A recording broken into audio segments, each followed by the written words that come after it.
阿秀，我告诉你，我只给你3天时间，3天之后乖乖的给我进宫上课。你得给我堂堂正正、大大方方的走进内学堂来。你记住一句话：有本事的女人从来不怕别人议论，听见了吗？听见了。还有你姐姐又没死，你成天逃什么学？明天给我上课来！气死了，气死了，真是气死了！本来想过来瞧瞧你们，真没想到。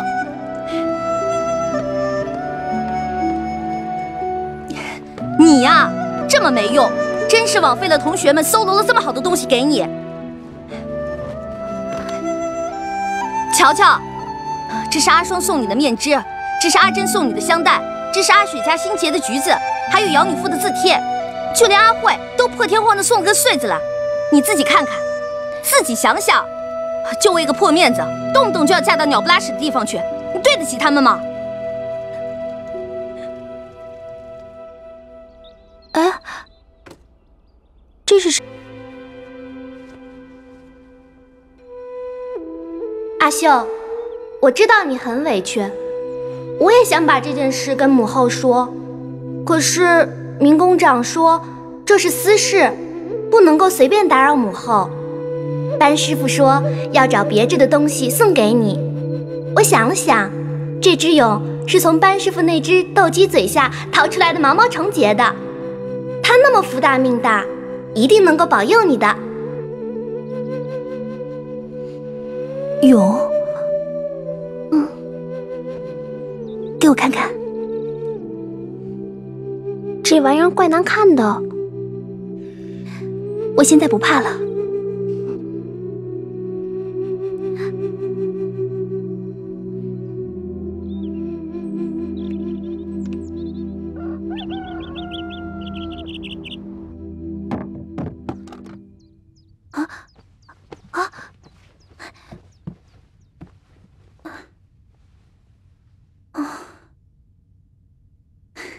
还好没事儿。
爹，你放心，女儿再也不会给你添麻烦了。哎呀，王大人呀，李大人，又见面了。哎呀，这每次朝会都这么早，打过了仗还真不习惯。哎呀，是啊，嫌不习惯啊？你可以不用来这么早。末将失言，末将不敢。我看你是赶得很，白大人。前几天我让你别招惹兰台令史江大人一家，白将军恐怕根本就没有听到耳朵里去，又是上门要聘礼，又是到细柳营调人。白将军，好大的能耐啊！末将也有不得已的苦衷啊。那江家的女子，实在是天天诋毁末将，哎呦，我也是不得已呀。白将军，请你说清楚，我何时何地向何人诋毁你了？白将军，你既然派人上门来索要聘礼，我倒想当着列位大人的面问一声，我江秀究竟何时答应过要嫁你？婚姻之事是父母之命，我和你的婚约是和你父亲商议的，你不知道，这不足为奇嘛。我敢以性命发誓，我爹从来没有答应过你的婚事，你敢吗？苍天在上，列位在旁，我江秀对天发誓，我江家若有一人向此人许过婚，我就立刻撞死在这宫门上。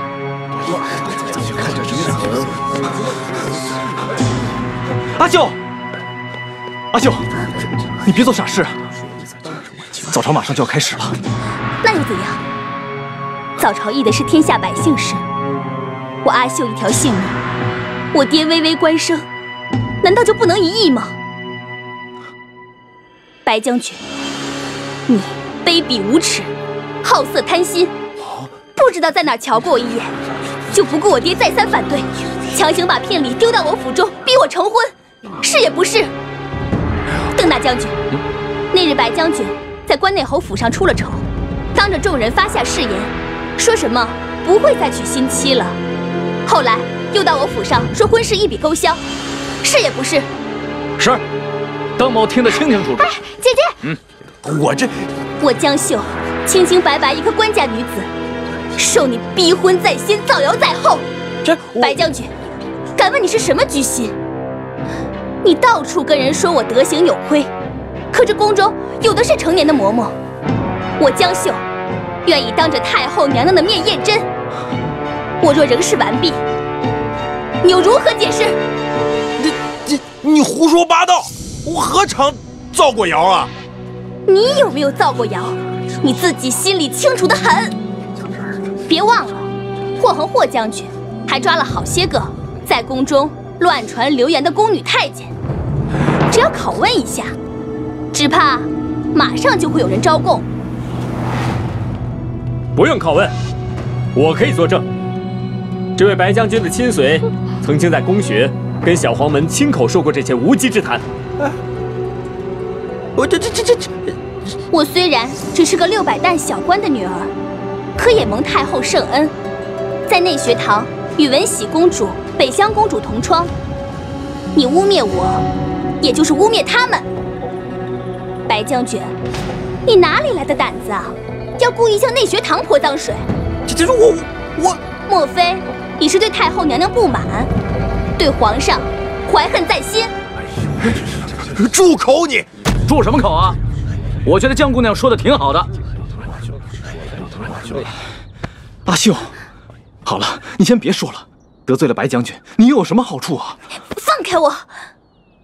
有什么好处？我江秀清清白白，不为人言所污，这就是天大的好处。宋城，今天当着列位大人的面，我也索性跟你说清楚了。没错，我是与你有过婚姻之约，可不就是因为这姓白的逼婚，为权贞洁，我还曾跳水自杀过。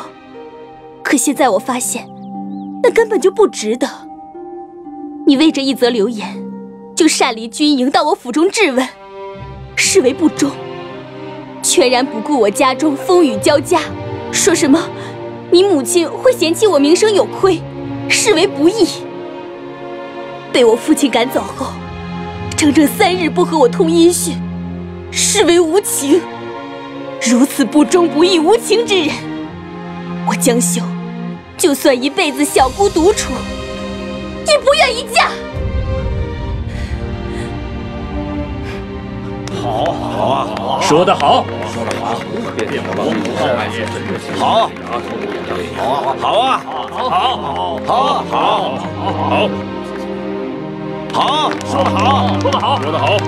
阿秀，你听我解释，这几天之所以没有来，是因为我怕你生我的气。你放手！我不放。宋大人，你为什么没来？只怕你心里清楚得很。你放开我！邓大将军，借你的剑用。好啊，来，阿秀，你这是干什么？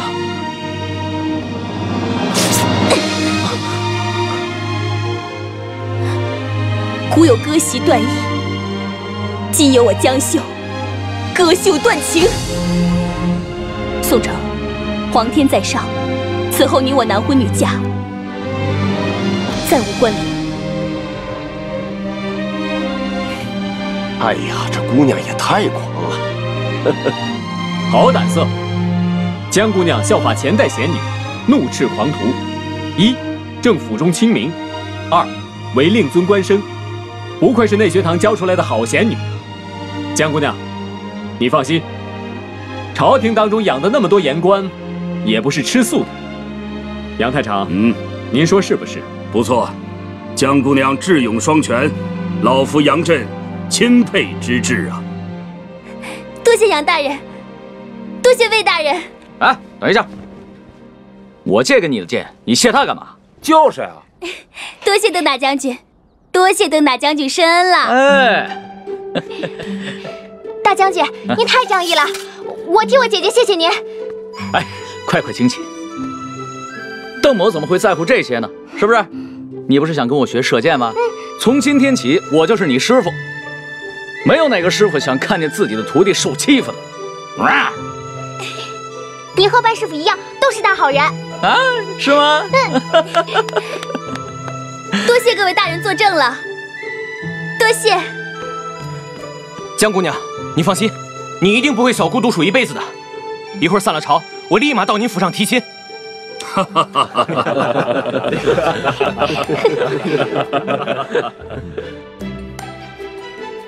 哎，你们知不知道那个阿秀啊，今天在宫门口骂了白将军呢？哎呦，真的这么厉害呀！以前觉得他可柔弱了，今天看他那个样子，好凶啊！咱们说咱们的，公主。你最近跟他们走得很近嘛？对呀。江秀那个软包子怎么突然变成铁豌豆了？你说，是不是你在从中作怪？没有，我不是昨天才听说公主您的大计吗？之前的事，阿慧真的什么都不知道，又怎么能从中作怪呢？我只不过是念在同窗之意的份上，送给过她一只我不用的穗子，别的就什么也没干了。那到底是怎么回事啊？他怎么突然就变了个人似的？我舅舅邓大将军可厉害了，三言两语就把那个姓白的给说了。温喜，你又不是太后娘娘亲生的，怎么能叫他舅舅呢？你凭什么说我呀？我怎么不能叫他舅舅了？我一直都叫母后的。我小的时候他还抱过我呢。哎，公主，阿秀，你今天在大司马门前大展我们内学堂的志气，我们都很高兴，很骄傲。所以我跟姚女妇决定奖励你2只彩鹤。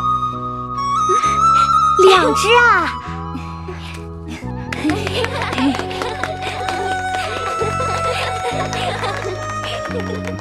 阿秀，你真棒！谢谢大家，谢谢大家送给我的礼物。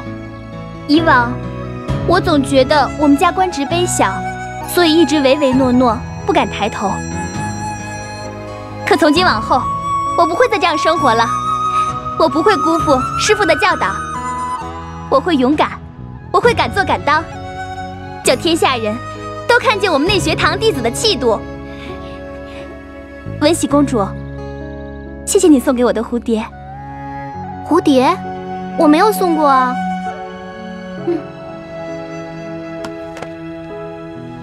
哇，好漂亮！哇，好美啊！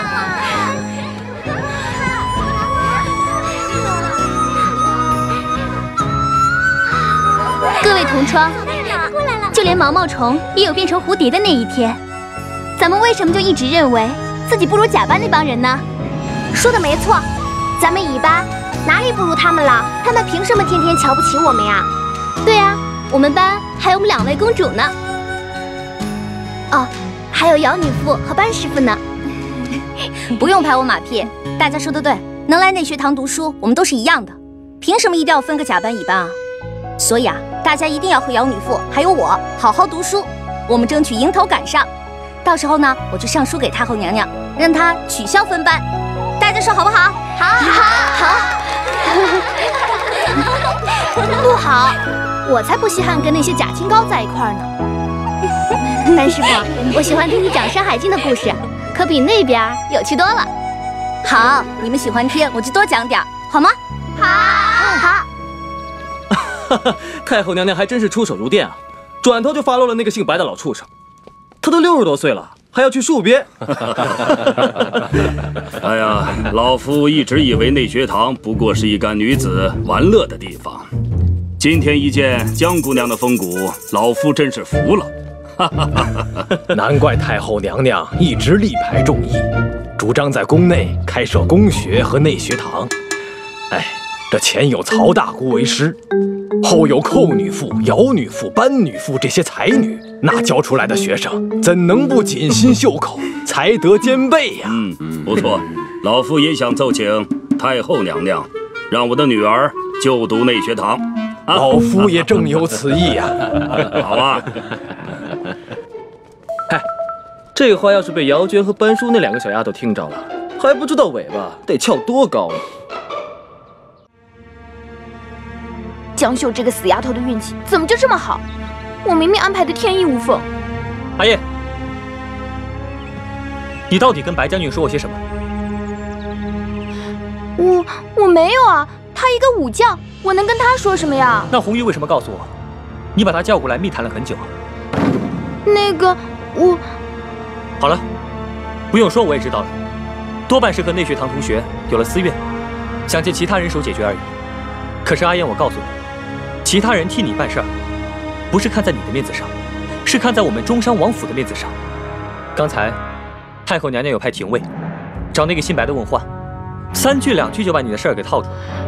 要不是我跟那个廷尉大人交情好，把事情掩盖下去，我看太后知道之后，你该怎么收场？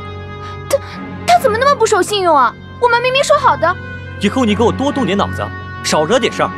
你是公主怎么了？文喜公主还是皇上的妹妹呢。你要是再折腾出乱子来，我就叫父王把你接回中山去。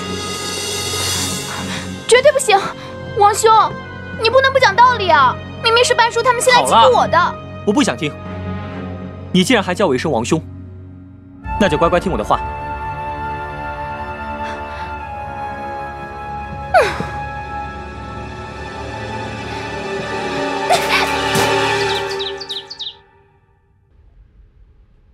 恭喜太后，贺喜太后！您看这些奏折，全都是那些想送女儿入内学堂的大臣们送来的。不瞒您说，还有好几个都塞了我红包呢。哀家早就料到了，想当初哀家出设这内学堂，就是想让这些贵女们为天下女子之表率，彰我大汉女子之贤德。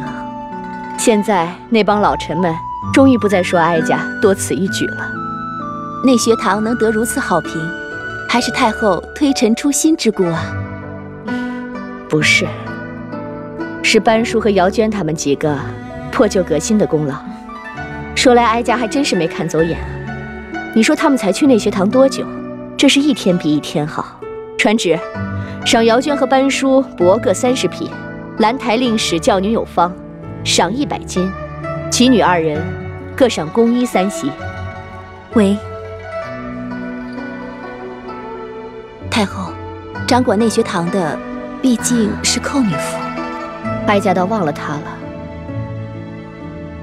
也罢，也赏她帛30匹吧。姚娟和班叔，另外再各赏程妮燕1句。喂，谢太后隆恩，太后千岁千岁千千岁。各位请起。姐姐，太后娘娘也给我赏赐了。你呀，不许得意忘形。阿兄，放心好了，有太后娘娘金口玉言，说你们家教女有方，以后谁要是再敢议论，你就直接大耳光，招！懂了吗？懂了，师傅。来，姑娘，您才是掌事女妇，怎么他们的赏赐比您还多？好样的！这事儿本来就不关我们甲班的事，天上掉下来的恩惠，我们受着就好了。反正不管谁夸内学堂好，都是夸咱们姑娘这个掌舵的管得好。少说几句。班妹妹，这回你们乙班可是大大露脸了。哪里，就算得了谬赞，也是咱们内学堂一起的嘛，分什么甲班乙班啊？也对，不过我还得提醒班妹妹，明宫长刚才也说了，这几天就会有不少新生陆续来到内学堂，我们3个可要打起精神来，千万不能在这个节骨。好，听你的。师姐，今天真是太开心了，白老混账遭了殃，太后娘娘赐了赏，连那寇兰芝都和颜悦色的不给我们找麻烦了。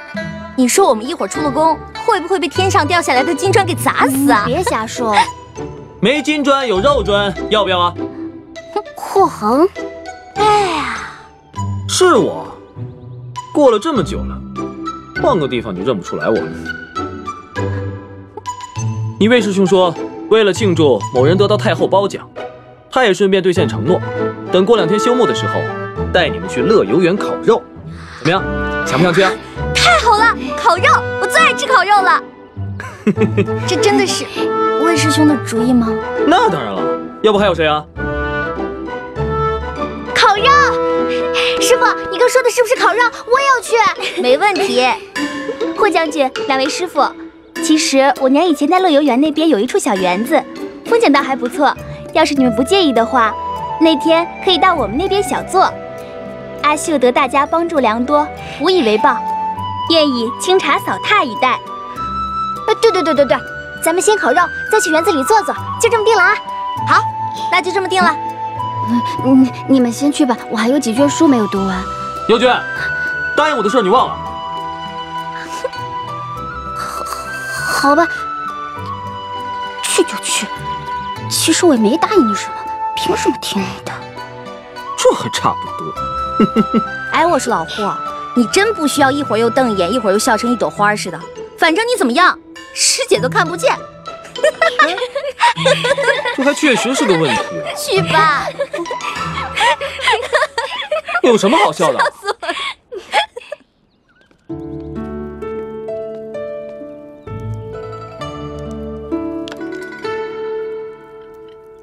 哇，师傅，什么时候能烤好啊？不能着急，这烤肉啊得慢慢的来，用外面的焦肉锁住里面的肉汁，然后呢，再撒上胡椒，然后撒上辣椒，最后呢，再撒上盐，这样才能入味啊。好，那我帮你加炭。别着急，慢慢的烤。好香啊！草原上的人最擅长烤肉了，你让他干这活儿，再适合不过了。那是，你瞧瞧，太阳这么好，天这么蓝，还有姑娘为我们劳动着，这就叫好日子，对不对？老魏啊，你别整天把自己关在府里面做学问了，没事就跟今天一样，多出来走走，成吗？好，上回阿叔也跟我说过，让我多出来走走，不要老活在回忆里。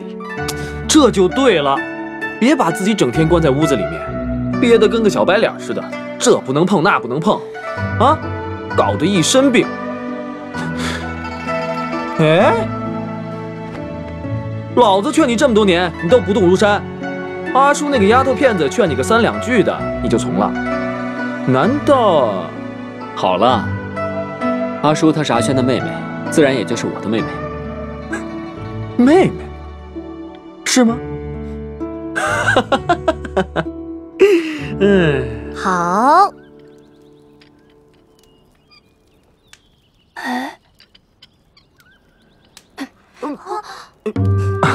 我喜欢吃辣的。烤好了，真香！哎，师傅，给我一串，给我一串吗？给我嘛！师傅，我对你这么忠心，你不能对我这么的无情。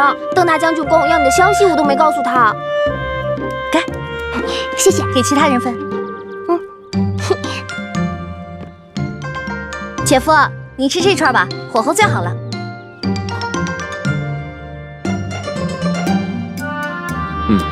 确实很香，是吧？你没有放茴香？你不是讨厌外族人吗？所以西域的香料我一点都没放，只放了盐跟丁香。其实也不用那么在意，又不是没有行过军打过仗，没那么多讲究。那可不行，我好不容易才烤肉给你吃，肯定让你吃得舒舒服服的才行。这个也给你，这给我。我吃。这样也挺好的，浓而不腻。阿叔，你很有做庖丁的天分。对啊对啊，我也这么觉得。以前在草原上什么杀牛杀羊的，我最在行了。来，加点盐。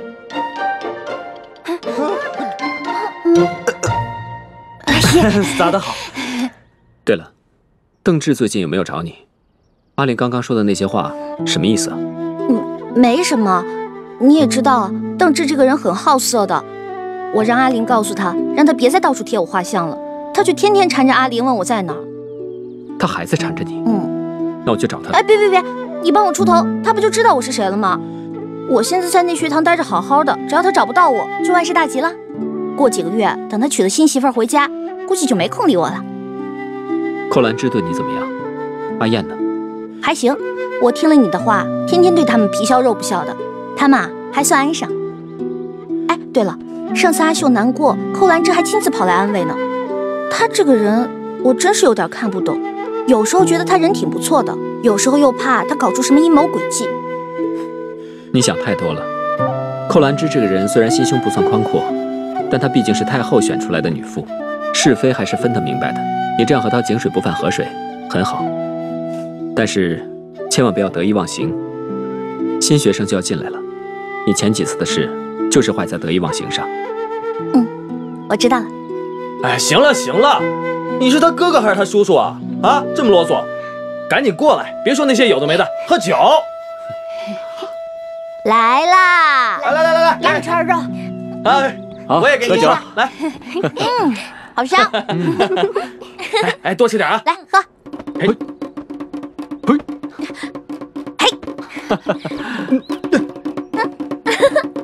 哎，接着。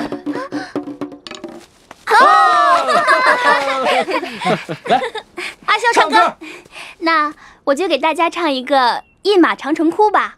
哎，来，好。游客长城下，饮马长城哭。马嘶闻水行，未尽丈人故。岂不是流泉，终不成尘缘。洗尽故乡土，不惜故中缘。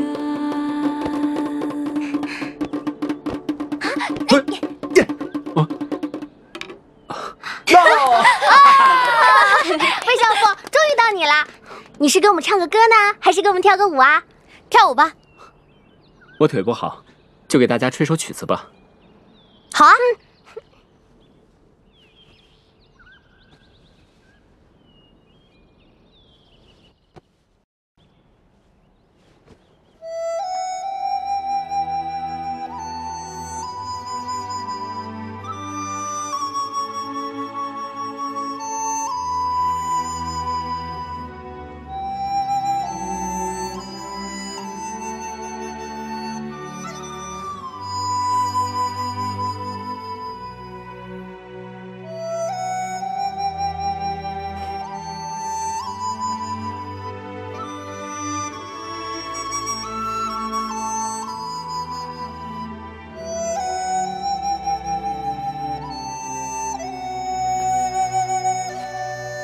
师傅，你说这魏少妇心里得有多苦啊？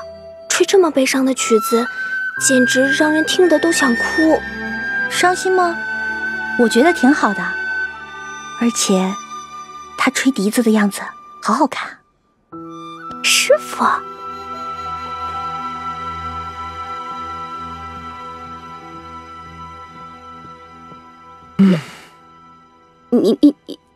你怎么那么早就出来了？魏婴把采莲曲吹成那个鬼样子，我能不出来透透气吗？我怎么了？阿叔爷，汝悦我乎？故视为我与他人不同也。汝多日上下，我于其手兮，我心忧之烦也在。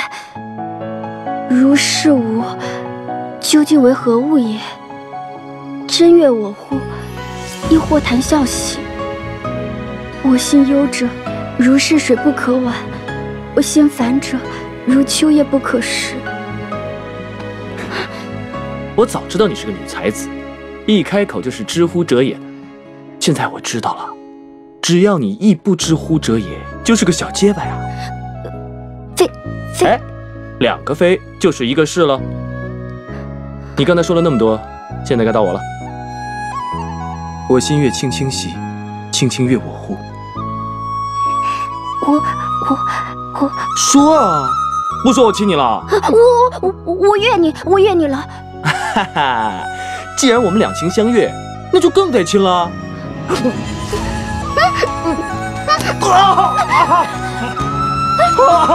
你咬我干嘛？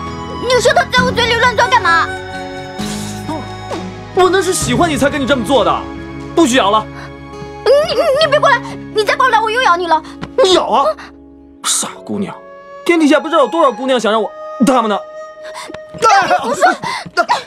你踹我干嘛？我不胡说了，你别踹啊！我不胡说了，傻姑娘，自从上次你胖揍我一顿开始，我就喜欢上你了。还有，你刚才知乎者也的样子，真漂亮。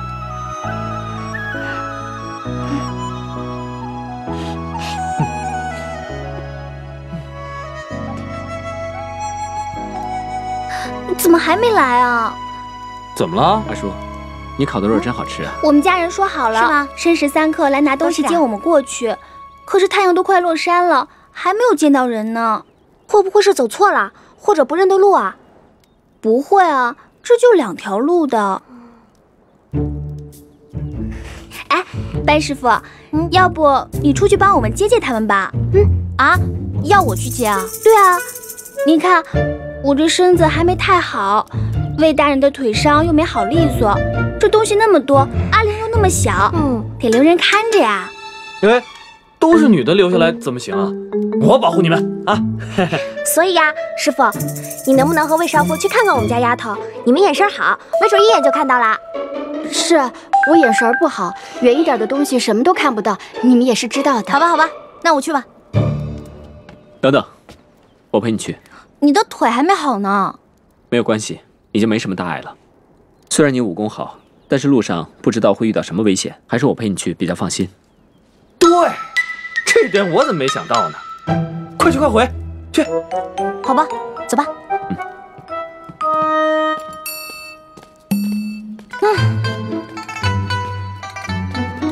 走啦。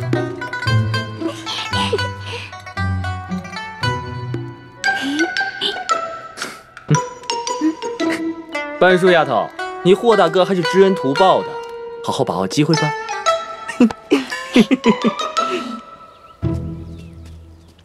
我就把那个包袱啊往江大人面前这么一摔，阿秀他都傻了。姐夫，你知道吗？我到中原这么久了，我一直都是夹着尾巴做人，从来都没有这么解气的训过别人。夹着尾巴？你是猪啊，还是牛啊？喂，为什么是猪啊牛啊？就不能是迎风飞驰的马啊？说到马，我的瘾又犯了。来洛阳这么久，我都没碰过几回马。哎，姐夫，你以前是武将，肯定也很爱马吧？等钟叔把我在草原上的马带过来，咱们俩好好骑几回。好。你是不是觉得我这样太吵了？没有，我是觉得你一会儿大义凛然地训斥兰台令史，一会儿又像个小孩子一样在我面前叽叽喳喳。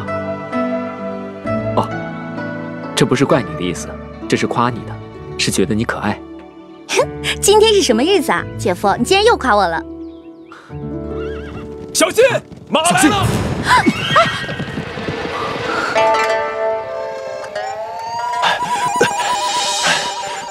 没撞着你们吧？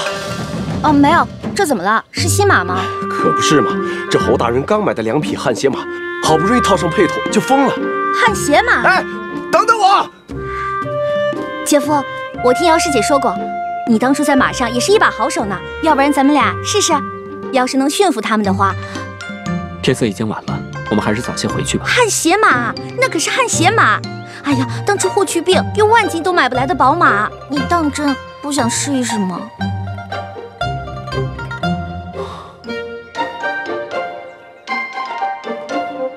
哎，小心点！2位是行家，又肯帮忙，真是太好了。快把马借我们俩骑骑吧，姐夫，我们俩比比，看谁快。好。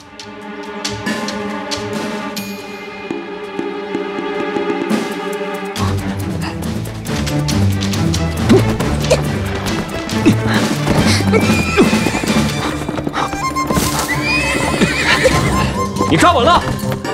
我从小在马背上长大，你才要抓稳呢！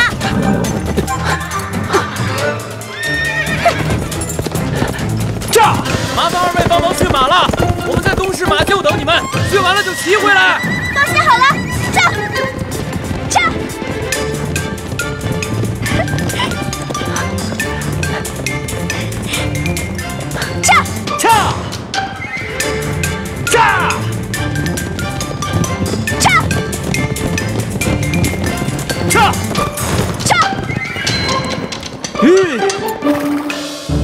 这两匹马还真有劲儿。汗血宝马果然性情刚烈。姐夫你真厉害，你是在我见过的汉人里面最精通马术的。行了，你从小在草原长大，又见过几个汉人啊？哎呀，好久没有骑过马了，还是那么心旷神怡。你当了文官不能骑马多可惜啊！今天难得出来一次，我们再比一次吧。天色已经晚了，我们不如先办正事吧。这么难得的机会，再比一次嘛！来，驾！阿叔，来，驾！驾！驾！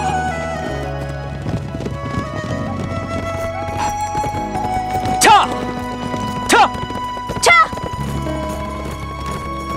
驾！亏你还当过将军呢，跑得还没我快。阿叔，你慢一点儿。呀！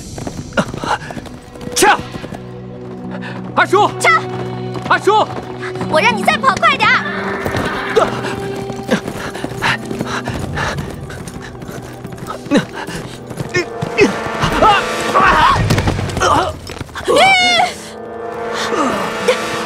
姐夫，姐夫，你怎么样？没事儿，老毛病了。旧伤又犯了，伤在哪儿了？快让我看看。不能看，伤在腿根上，以前被敌人砍过一刀，露骨头了。啊！伤到腿根上见骨头了，那你腿根本没力气，怎么骑马呀？是我自己好久没有骑过马了，我也觉得憋得慌啊。怪我，怪我，都怪我！我只顾着自己开心，一点都没有替你考虑。你怎么样？疼不疼？还好，只是估计要好一段时间，不能进宫了。我这就带你回京城。哎，马呢？怎么周围一个人都没有啊？这边靠近禁院了，平常百姓自然不会住在这儿。我背你回去。哎，不行不行，让我休息一会儿，说不定一会儿就好了。我说背得动就背得动。阿叔，来，起来。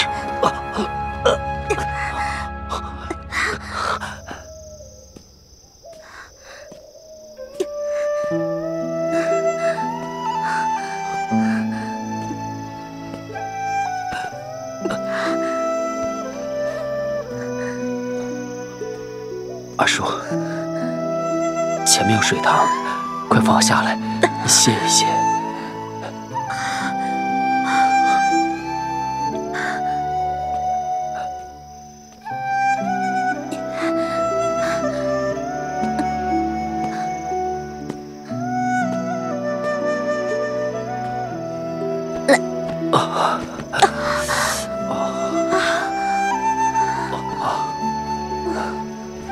你还好吧？早叫你歇一会儿，都背着我走了这么远了。要不去前面看看有没有人家，等你找到了人，再回来接我。不行不行，我不能把你一个人留在这儿。天这么黑，我一会儿找不到你可怎么办？万一狼来了可怎么办啊？傻孩子。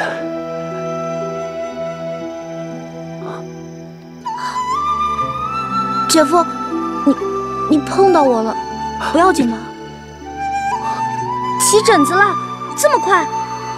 没事儿，老毛病了，过一会儿就好了。你等等，我去给你找点水来，洗一洗就好。你等等我啊。